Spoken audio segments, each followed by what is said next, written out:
Okay, Assalamualaikum dan selamat sejahtera. So, untuk video kali ini, saya akan terangkan bagaimana kita nak menyelesaikan soalan menggunakan substitution method. Okay, so pada video yang lepas, mungkin saya dah terangkan berkaitan dengan substitution method. Cuma soalan yang saya tunjukkan dalam video tersebut dalam bentuk composite function. Okay, so kali ini saya tunjukkan keadaan soalan bila masih lagi menggunakan substitution method, tapi soalannya bukan dalam bentuk composite function, iaitu ax plus b to the power of n. Okay, so macam mana kita nak selesaikan soalan-soalan ini menggunakan substitution method?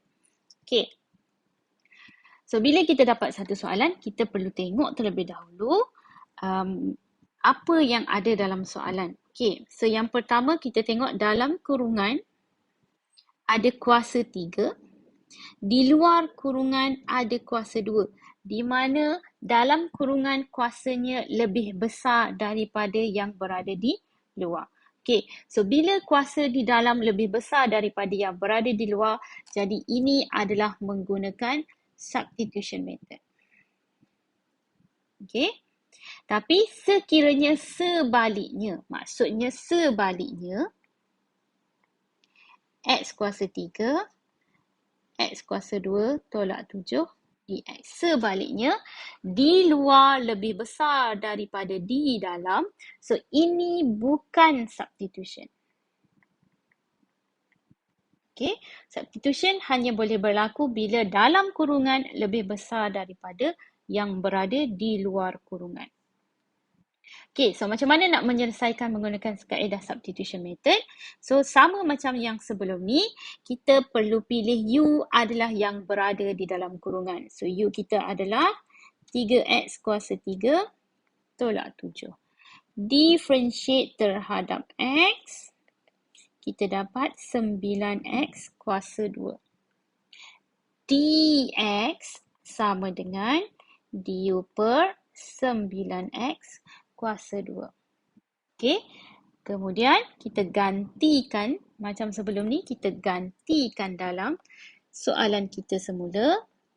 So, X kuasa 2. Dalam kurungan kita dah tukarkan kepada U. So, U kuasa 7.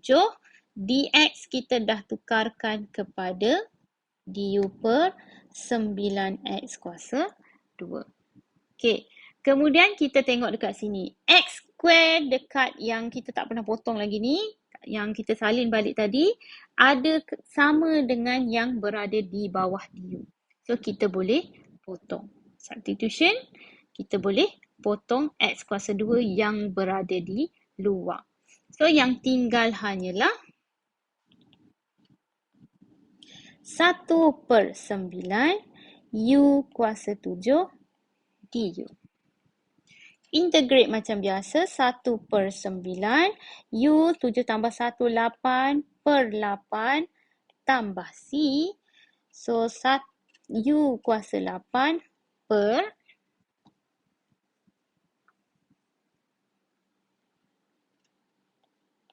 72 tambah C.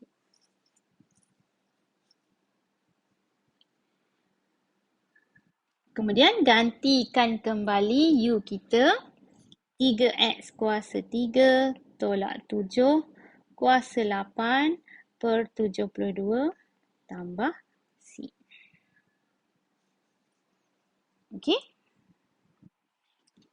Kita tengok lagi contoh. Okey. Tadi dalam keadaan darab. Maksudnya X kuasa 2 darab dengan kurungan 3X kuasa 3 tolak 7 kuasa 7. Tapi yang ini dia datang dalam keadaan bahagi. So, bila dalam keadaan bahagi, macam mana kita nak tahu soalan ini boleh menggunakan substitution method? Kita perlu pastikan dekat bawah kuasanya lebih besar daripada yang berada di atas. Okay, di bawah mesti lebih besar dan bezanya hanyalah satu sahaja ya, sama juga dengan soalan yang pertama tadi, bezanya hanya satu sahaja, bawah lebih besar daripada atas. So, U yang kita kena pilih bila dalam keadaan bahagi adalah yang berada di bawah. 8X kuasa 2 tolak 7. Diferentiatkan terhadap X, 16X.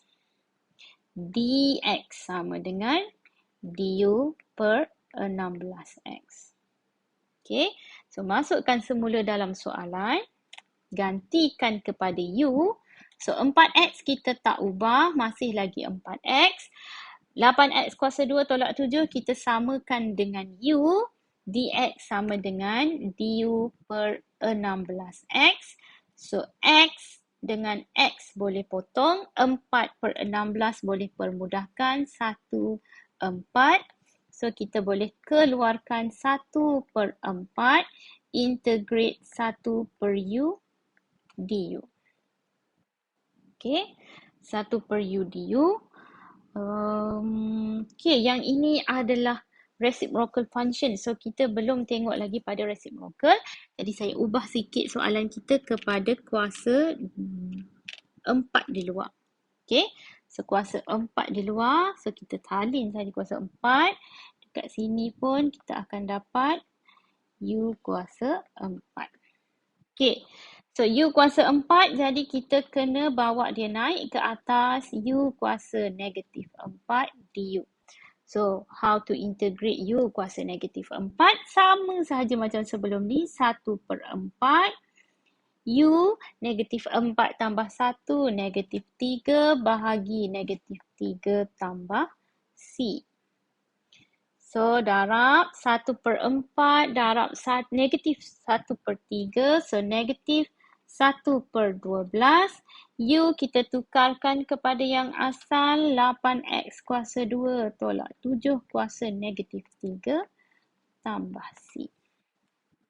Okay. So, soalan yang pertama, dalam keadaan bersebelahan darab, mesti yang dalam kurungan mesti kuasanya lebih besar daripada yang berada di luar kurungan dan U yang kita kena pilih adalah yang berada di dalam kurungan ataupun kuasa yang lebih besar.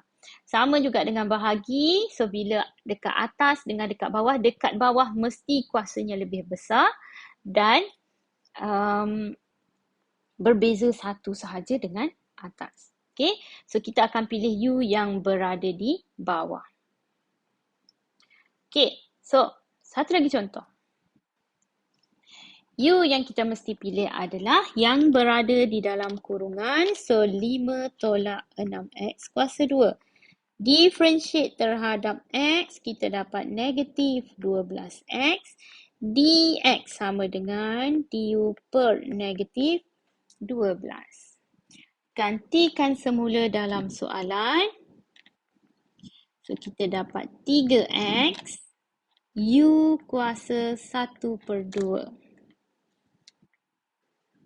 du per negatif 12.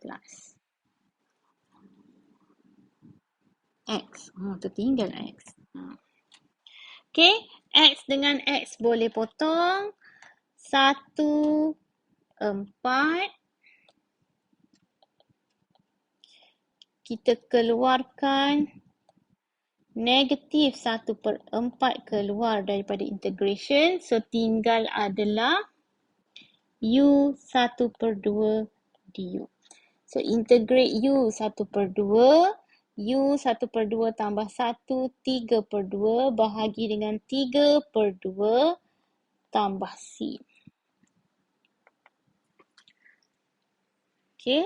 So, 2 dengan 4 boleh permudahkan. So, kita gantikan U.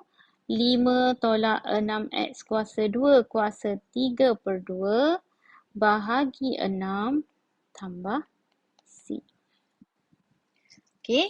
So, substitution method boleh digunakan dalam banyak keadaan.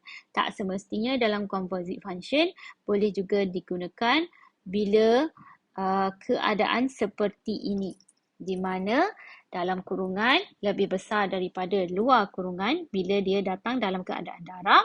Bila dia datang dalam keadaan bahagi, kuasa di bawah lebih besar daripada kuasa yang berada di atas.